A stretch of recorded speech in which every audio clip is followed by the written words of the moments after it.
Well, hola people, konnichiwa. Balik bersama Salvian di channel aku, Detek.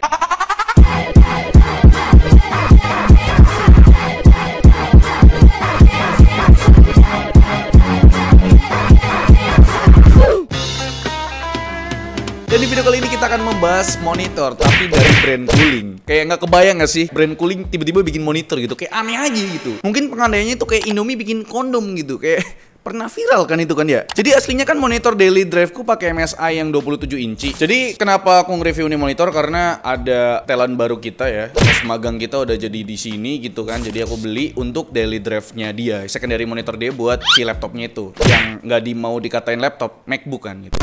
Sombong amat. Jadi sampailah kita nemu monitor termurah ya kan, dari Cooler Master nih, dari brand Cooling. Dan ini dia untuk monitornya dari brand Cooler Master GA241 ya. Jadi nggak muluk-muluk lah alasan kenapa aku pilih monitor ini. Logonya itu loh kecil ya kan. Orang juga nggak ngerti kalau ini logonya Cooler Master gitu, kayak bentuknya kayak ya apa sih? Bentuk trapesium, bukan trapesium ya. Jadi nggak usah lama-lama bre, langsung aja kita bahas ini dia untuk monitor Cooler Master GA241.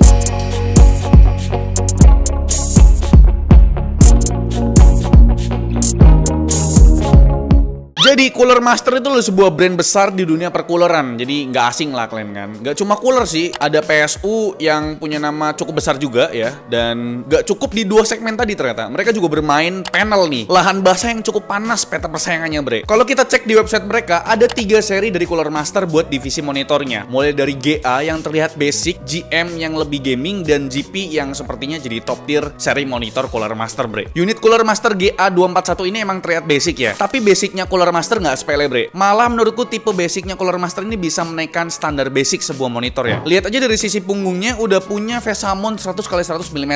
Ini udah oke loh, karena masih banyak monitor yang nggak punya face mount. Terus controller USD-nya udah pakai joystick lagi. Selain terlihat lebih clean karena aksesnya cuma satu, utak-atik USD juga jadi lebih mudah dengan satu joystick. Nggak lagi pakai tombol berjejer gitu loh. Tapi kalau buat I/O portnya emang betulan masih basic sini ya. Cuma ada port power adapter, port HDMI, port VGA, dan port audio out. Jangan ngarep ada port displaynya bre, maksudnya display port.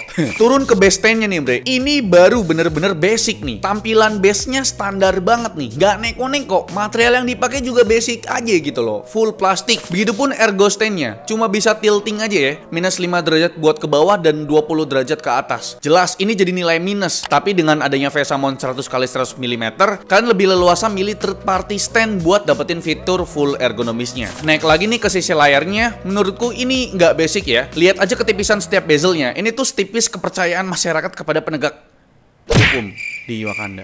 Ini bahaya sih. Dan yang paling nice dari sisi depan ini ya tentu bezel bawahnya dengan logo Cooler Master yang sangat minimalis ini. Desainernya layak naik nih jabatannya. Kok bisa secakep ini bre? Tapi ya ini subjektif aja ya bre. Kalau misalkan kalian mau berpendapat silahkan, mumpung masih boleh. Emang nggak boleh ya? Soal spesifikasi, panel ini merupakan panel VA flat dengan ukuran 24 inci. Resolusinya tentu aja masih Full HD dengan refresh rate yang ya standar lah ya, 100 Hz. Jadi kalau mau pakai buat gaming, pakai laptop kentang masih bisa lah ya ngimbangin FPS-nya. Tapi menurutku 100 Hz masih oke lah ketimbang 75 Hz sih.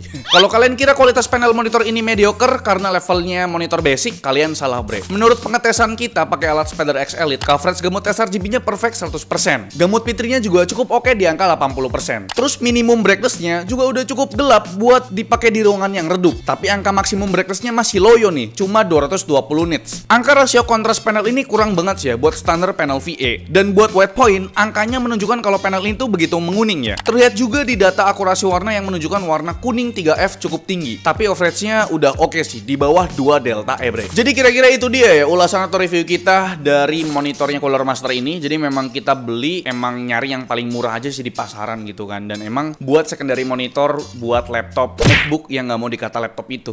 Jadi kesimpulannya gimana nih? Dari segi harga ya, ini udah aku bilang ya, dibandingkan 8 tipe monitor dengan spesifikasi yang serupa, hasilnya memang Cooler Master GA241 ini jadi yang paling murah di angka Rp1.299.000 dengan masa garansi 3 tahun bre. Tapi ya kurang tahu nih ya, 3 tahun full atau dibagi-bagi gitu loh bre. Kesimpulannya memang nilai plus dari monitor ini desainnya ya apik lah ya, basic monitor murah, terus udah ada joystick, ini nilai plus banget, ada face mount, terus kualitas panelnya jempolan. Terus mungkin kalian tanya bang kenapa nggak dikalibrasi ulang? Karena memang basicnya monitor murah, jadi menurut aku pribadi nggak perlu dikalibrasi ya. Dan untuk kualitas panelnya juga udah cukup oke, 80% P3 brody, dan untuk dia punya akurasi warna juga udah cukup oke, di bawah 2 delta E gitu loh, bre. Dan tetap aja ada nilai minusnya. Ya, sebenarnya nilai minusnya minor aja sih ya. Ini kan monitor basic, monitor murah. Jadi ya nilai minusnya ergonomi stand-nya ala kadarnya, cuma bisa tilting doang dan nggak ada DisplayPort. Balik lagi ada HDMI udah cukup ya kan, dan DisplayPort mungkin untuk kelasan PC-PC di atas ya 15 juta kali ya.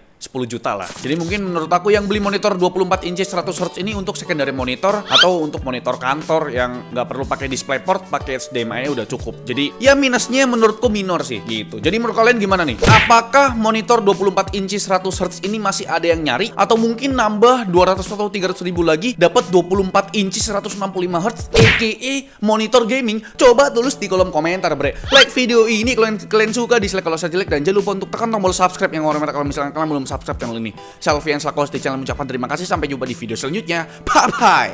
Apakah nanti ada brand yang lain terus tiba-tiba bikin monitor kayak Cube Gaming gitu? Cube Gaming kenapa nggak masuk ya? Siapa yang mau beli?